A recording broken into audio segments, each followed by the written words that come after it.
Hi, my name is Caleb and welcome to another video. And today we are going to talk about how Predator Energy Drink quietly conquered the African market and what you as a founder, you're going to be able to learn from the story of Predator Energy Drink. Good. So what is Predator Energy Drink? So this bottle company, this energy drink company is a subsidiary of Monster Energy Drink. I know most of you guys know Monster Energy Drinks. Monster Energy Drinks, you have seen the likes of our celebrities like, who is this? Calligraph Jones actually talking about, he's one of their brand influencers of Monster Energy Drink. They have like three things like move like this, you know them. Yeah, and so that is the mother company of Predator Energy Drink. Let's look at the prices. The price of a Predator Energy Drink is 70 shillings.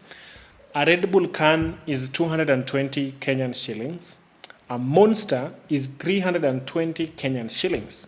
In dollars, which means Predator is 50 cents dollars in dollars. A Red Bull can, which unfortunately I don't have, is $1.87. And then a Predator drink is up to $3. Okay? Good. So how did this drink come to the African market?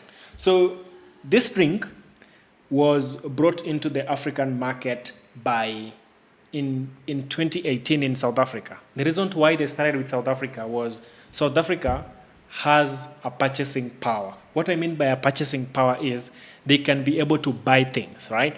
One of the problems that we have here in Kenya specifically is that we don't have disposable income to do different things. Like, let's say, for example, how many people of you here actually pay $20 for ChatGPT every month? Answer that question yourself. Do you actually pay for it per month? And so we struggle because we don't have enough disposable income to actually buy these things. So that's the reason why they took this kind of thing to South Africa, because they know South Africa is one of those countries that have purchasing power and they already have existing rails. And how Monster Energy Drink, which is this one, and Coca-Cola came to meet was this. Coca-Cola went and bought a 16.7% shares, or bought the company, 16% of it. They bought Monster. And so Monster never had to come and build, new factories, new distribution channels, new sales teams.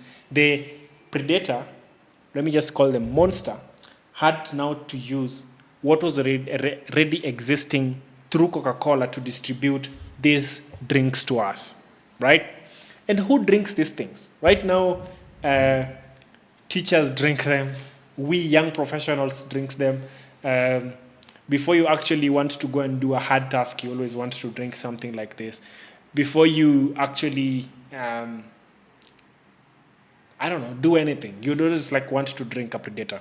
And study says that 1 in 3 people in Africa has ever taken a bottle of Predator. Now, why did Monster bring this drink, Predator? The reason why they wanted to bring this drink, Predator, was their can is $3, right? And then they were asking themselves, how do we bridge the African market, or how do we bring a product, not only in the African market, but all over the world? How do we bring a product that is going to be affordable without breaking our brand? The brand here that we're trying to talk about is Monster could not bring the price for the Monster can down to 50 cents. But then they were like, how can we bring a different bottle, right, or a different energy drink that has the same components of Monster, but then how do we now bring it in and make it more affordable and make it more cheaper and make it more accessible anywhere, right? That's the reason why they made sure that these Predator energy drinks are available everywhere. You will get them in schools, you will get them in fuel stations, you will get them in supermarkets, you will get them in kiosks, you will get all these drinks everywhere. So which means they cracked the code of, you know what, we can make it as cheap as possible, but then at the same time, we can also make it as available as much as possible. Okay, good. Let's go together. So Coca-Cola acquires 16.7%. I think it's 16 or 18%, somewhere around there. But they acquired 16%, I think so, 16% of Monster energy drink. And so Monster never had to come to Africa and build their own distribution and all those things. No, since they already had that and sales team and marketing and all these things. So how do we call it? So Predator Drink just had to use that distribution channel to make sure that their users actually get these bottles. Okay, so good. Let's continue. So how did Predator crack the African market? And I'm going to break it down so that we actually also get the lessons that we can actually see here. But before we get to that, when you look at the bottle, the Predator bottle, it looks premium. It looks as if the drink is too much, you know. It looks like something that you'd want to buy or something that you'd want to drink. And then they say that it's caffeine. It has caffeine, 120 grams. It has sodium, fiber, protein, energy, and all these things. You can read them for yourself. But it's one of the drinks that, you know, has dominated the African market as much as possible.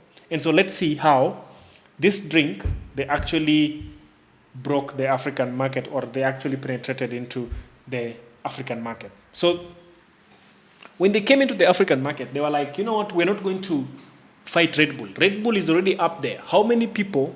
Okay, let me ask you a question. When was the last time you took a can of Red Bull? And when was the last time you took a bottle of Predator? Answer for yourself. So they were not coming to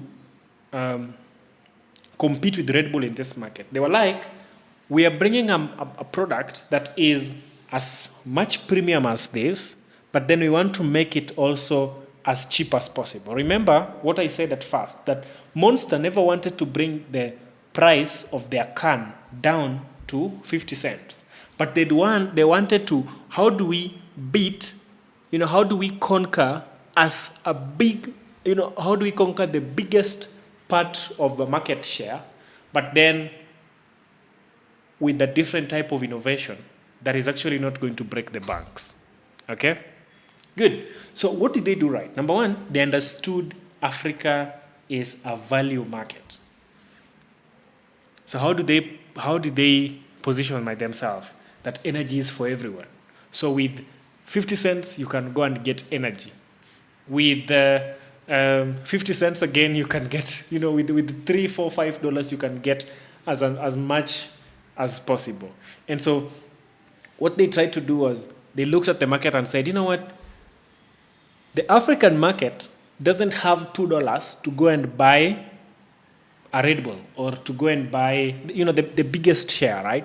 They don't have the $2 to go and buy a can, Red Bull can, or $3 to go and buy Monster energy can. But then, what if we bring it down so that we launch a new brand and then bring the prices down in such a way that every other person can afford. Okay, I know very well that the prices actually differ. When you buy it here in Nairobi, it's kind of expensive. When you buy it back in the village, it's kind of cheap, right? So what they did was, don't build for the richest 5%, build for the largest 95%. I know B2C is hell, but when it comes to distribution of physical products, go for the masses of numbers, okay? Number two, distribution before marketing. These guys understood very well that, you know what, how is this drink going to get to that specific user or that specific teacher or that specific student who needs energy? They understood distribution before they actually started marketing. How did they do this? They made sure that This energy drink is available in petrol stations, in kiosks, in corner shops, wholesale stores, universities, supermarkets. They made sure that when you go to a shop every day, you can see a Predator drink. When you go to fill your car, you can always see a Predator energy drink. When you go to a university, in the cafeteria, when you're eating your rice and beans, or rice and fumo, you can actually see a Predator bottle. And so, being available beats being famous. You know Red Bull, right? Red Bull is the most famous drink everywhere right now. They have taken over sports, they have taken over social media, they have taken over everything. You will not walk anywhere in Kenya or watch any sports anywhere and then don't see Red Bull. But then they were like, oh, so how do we make sure that Red Bull has already conquered everything, right? They have conquered sports, they have conquered social media. But how do we conquer the masses of numbers of people actually drinking the drink? Because look at it this way. Look at the numbers and ask yourself, how many people do you think in Nairobi alone drink Red Bull in a day? And compare to how many people in Africa, in Kenya, in Nairobi alone drink Predator every day? The numbers will speak for themselves. So they made sure that they were available. At a corner store, you go to buy some milk or bread, you see a Predator drink. You go to buy some what, you actually see a Predator drink. Okay? Good. Number 3, they didn't educate the market. Red Bull already spent years and decades and months and weeks teaching people why they needed energy drinks. Predator didn't.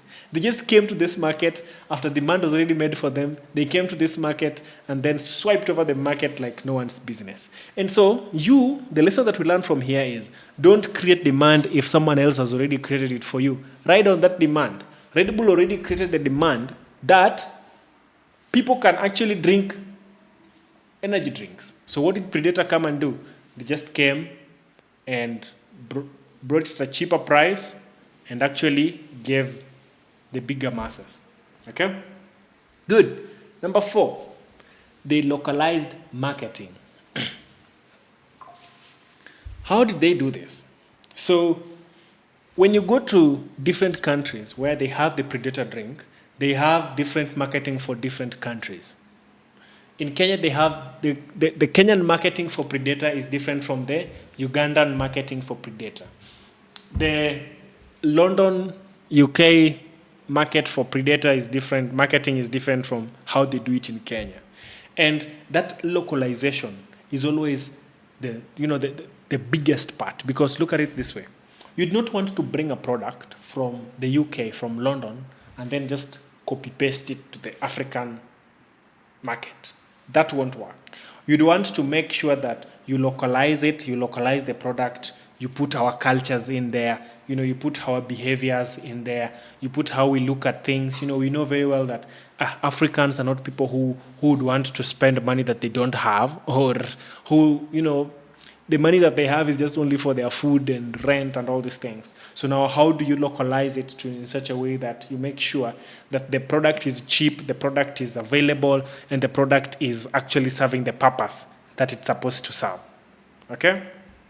Perfect. So you have a global brand, but then you localize it to the market.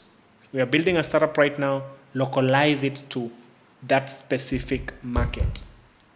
Okay? When you want to copy a Silicon Valley startup into Africa, make sure that you localize it inside the African market. So why did Red Bull lose the share in the African market? And why did Predator win? Number 1, Red Bull focused on premium branding. They were like, branding from Formula One, sports, premium pricing. But then what did Red Bull do? They made sure that they're available everywhere. They're affordable everywhere. They are for everyday customers. They are mass distribution. I want you to do a study. Walk out of your house today. Go to your local shop and check the fridge where you go and take a drink. And check if in case there is a Red Bull can inside there. You will not find, but you'll always find a Predator drink. Always. And so, as a founder, what are the key takeaways that you can pick from Red Bull and Predator? But let's focus more on Predator. So solve for affordability, not just for innovation. There are some things that don't need more innovation. They just need to tweak a few things. Tweak pricing, tweak distribution, tweak customer experience, and then, the product is good. And then number 2, distribution is a competitive advantage. Distribution is king. Where Red Bull partnered with Coca-Cola to actually use already their distribution channels into the African market, right? Predator used the existing Coca-Cola distribution channels to actually get the product to every other person. Number 3, go where your customers already shop. One of the things that we actually say a lot is define who your customer profile is, right? And let's do an example with Predator. So they ask themselves a question. So when we do customer profile, as we will see here, we have 3 things. Number 1, which is who is your customer, right? Number 2, where do they hang out, right? Number 3, what is the easiest way to find them? So now let's take Red Bull. Let's take Predator, sorry. So Predator, who is my customer? My customer is students, is young professionals, is people who do handy jobs, and everyone, right? For example. What is the easiest way to find them? In Africa, make those prices as cheap as possible, right? When I go to the supermarket, can I see Red Bull the first? Can I see Predator the first thing when I go there? Number 3, what is the easiest way to find it? When I go there, can I pick it? Is it something that I can just pull off the shelf? The first one. So go where your customers already shop. That's why they took Predator, took it to fuel stations, supermarkets, kiosks, corner shops. Okay? And then don't overbuild. Number 4, don't overbuild. Use existing infrastructure. You don't need to start building your own infrastructure from scratch. When someone has already created that infrastructure, ride on it, go for a partnership, collaborate with them, and see actually how it goes. Number 5, consistency beats flashy launches. When you're just consistent with, this is what my customers want, this is, how we are going to deliver it, and you deliver on what you promise, you will actually beat this market. Number 6, win one market before expanding. What we did with Terabot was we made sure that the Kenyan market, we won it, so that when we are going to different markets, we already know very well that the African market works this way. So when we are scaling, then now we know that, so this is actually how things move. So you don't scale to everywhere fast before you actually win a fraction of that market. Number 6, make your product easy to buy, not just easy to love. One of the things that I always see with these product managers is the deep product managers that actually deal with products. Is I watch a lot of Mr. Beast chocolate brand, right? Where they make sure that they look at how it's positioned, where you just go and pick one and go. You just pick one and go. Like, it's just easy to buy. You can just go to the shelf and just remove and even in the shelf, how does it come out of that shelf? So, put such things into consideration. Number 8, price for scale, not price for prestige. You must not make a lot of money. Economies of scale will always win. The more you produce, the more you actually make money, and the more the prices for things go down. Number 9, build for the mass market if that's where the opportunity is. If the opportunity for Predator is in this market, go for that market, okay? And then the last one, a good product. Hey, can't listen to this. A good product with a world-class distribution often beats a perfect product with a poor reach. You might have the best product, but without distribution, you're dead. With a bad product, I'll come to your market.